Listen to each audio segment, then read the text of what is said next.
Baiklah, Assalamualaikum warahmatullahi wabarakatuh. Perkenalkan, nama saya Fitri Nasitoh dengan nomor NIM 2030111046. Baiklah, saya di sini dari lokal PGMI 3C dengan mata kuliah Pendidikan Inklusi. Jadi berikut judul yang akan kita bawakan pada presentasi saat ini. Baiklah, untuk kesempatan kali ini kita akan membahas permasalahan kontroversi pendidikan inklusi. Baik, berikut poin-poinnya. Baiklah, kita akan membahas tentang pendidikan inklusi di Indonesia. Itu poin pertama yang akan kita bahas pada kesempatan kali ini. Jadi, di Indonesia pendidikan inklusif berpedoman pada Undang-Undang Nomor 20 Tahun 2003 bahwa sistem pendidikan harus secara demokratis, berkeadilan, serta tidak diskriminatif.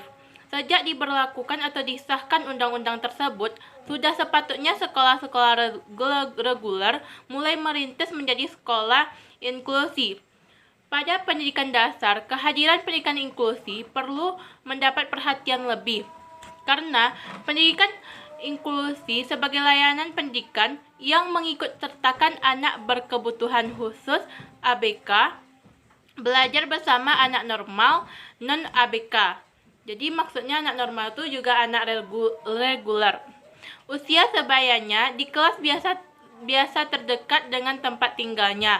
Menerima ABK di sekolah dasar terdekat merupakan mimpi yang indah yang dirasakan orang tua yang memiliki anak dengan kebutuhan khusus atau anak yang ABK. Jadi, di sini maksudnya Indonesia melaksanakan di sekolah reguler itu melaksanakan pendidikan inklusi karena di Indonesia ingin membangun karakter manusia yang berdaya saing tinggi, berwawasan teknologi, bermoral dan berbudaya. Baik, kita akan membahas tentang poin kita yang kedua, yaitu problematika perkembangan pendidikan inklusi. Terkait masalah pendidikan, diperlukan upaya-upaya positif yang berkelanjutan, baik di dalam lingkup sekolah internal ataupun di luar sekolah eksternal. Jadi upaya yang dapat dilakukan, upaya internal yang bisa dilakukan dengan cara mengadakan pelatihan tentang kesadaran terhadap isu-isu disabilitas, berbagai pengetahuan dan pengkajian aksesibilitas. Sedangkan upaya eksternal bisa dilakukan dengan sosialisasi secara masif atau sistematik bersama pemerintah dan masyarakat.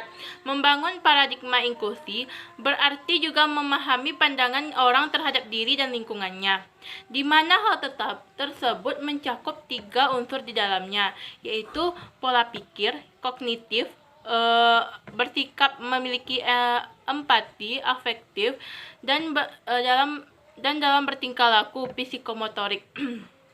Jadi berdasarkan definisi dan turunan dari undang-undang tentang pendidikan inklusi, anak yang tergolong ABK adalah mereka dengan kesulitan belajar, anak lambat belajar, anak dengan gangguan autis, anak dengan gangguan intelektual, anak dengan gangguan fisik dan motorik, anak dengan gangguan emosi dan perilaku, anak berkelainan menjamuk, dan anak berbakat.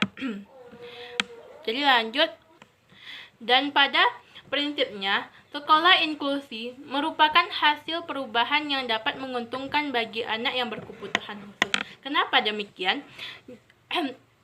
Di sini saling menguntungkan bagi anak berkebutuhan khusus dan menguntungkan pula bagi anak pada umumnya atau anak normal.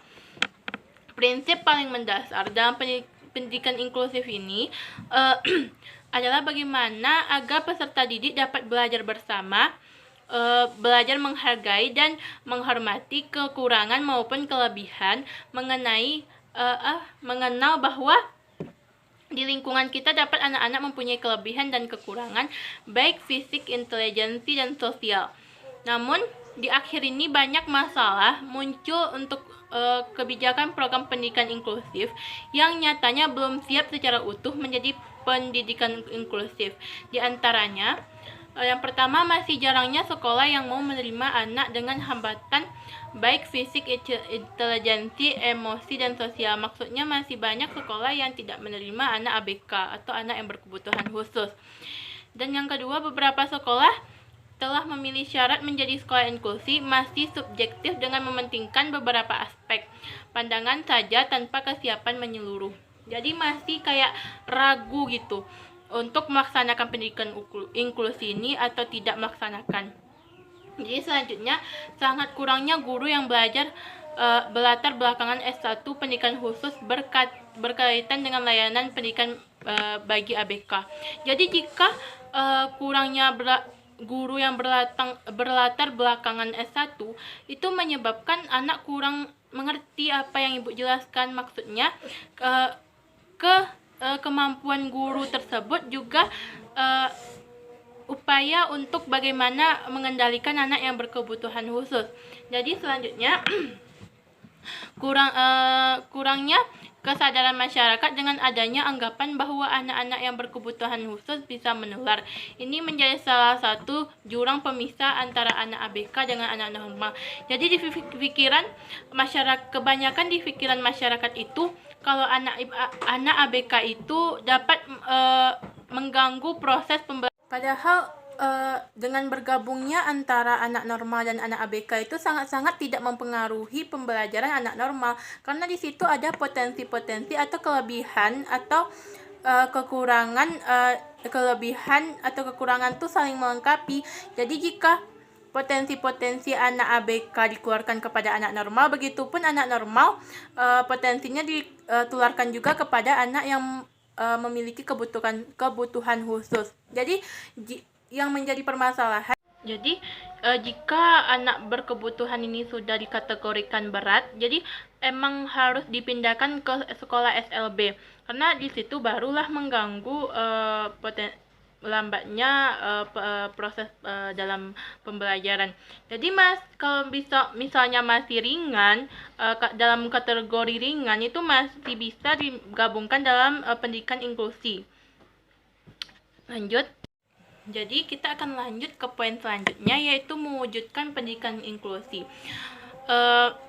Merujuk pada tumpukan masalah yang terjadi, permasalahan-permasalahan yang terjadi sebagai akibat adanya program pendidikan inklusi, ada beberapa poin yang harus bisa diperbaiki oleh kurikulum pengembangan pendidikan serta pengawasan untuk pendidikan ABK di Indonesia. Salah satunya adalah sekolah penyelenggara pendidikan inklusi perlu didukung oleh tenaga pendidik yang keahlian khusus dalam proses pembelajaran dan pembinaan anak-anak berkebutuhan khusus secara umum. Salah satu tenaga khusus yang diperlukan adalah guru pembimbing khusus atau GBK. Dalam Permendiknas nomor 70 tahun 2009 tentang pedoman implementasi kepada pendidikan inklusif ini, ada 8 komponen yang harus mendapat perhatian dari pemangku kepentingan stakeholder sekolah inklusif, yaitu peserta didik, kurikulum, tenaga pendidik, kegiatan pembelajaran, penilaian dan sertifikasi, manajemen sekolah, penghargaan dan sanksi, pemberdayaan masyarakat. Jadi tenaga pendidik yang terdapat di poin ketiga adalah pendidik yang profesional yang mempunyai tugas utama mendidik, mengajar, dan membimbing, mengarahkan serta melatih dan menilai dan mengevaluasi peserta didik pada satuan pendidikan tertentu yang melaksanakan program pendidikan inklusi. Jadi di sini pemerintah sangat mengharapkan yang menjadi guru dalam pendidikan inklusif ini emang benar-benar guru yang sudah memiliki kompetensi kayak seperti GBK atau guru yang sudah guru yang ada pembimbingan khusus gitu. Jadi yang pentingnya guru tersebut sudah berpengalaman yang supaya tidak terjadi lagi permasalahan pada pendidikan inklusif ini. Dengan demikian, mengingatkan pentingnya peran dan tugas guru pembimbing khusus atau GBK Dalam penyelenggaraan sekolah inklusi yang mencakup segala permasalahan anak berkebutuhan khusus di sekolah, maka antara kewajiban dan hak mereka semestinya adanya keseimbangan. Suatu yang telah seimbang alhasil akan dipetik sesuai dengan diharapkan. Begitu upaya untuk mewujudkan pendidikan inklusi di Indonesia. Baiklah, sekian terima kasih tentang penjabaran saya tentang pendidikan inklusi, dan saya menyimpulkan sedikit tentang kontroversi permasalahan di pendidikan inklusi ini, yakninya apapun permasalahan yang terjadi dalam pendidikan inklusi ini pasti ada jalan keluar atau cara mewujudkan pendidikan inklusi. Bagaimana pemerintah mewujudkan pendidikan inklusi tanpa adanya upaya-upaya dari guru atau tenaga kerja lainnya.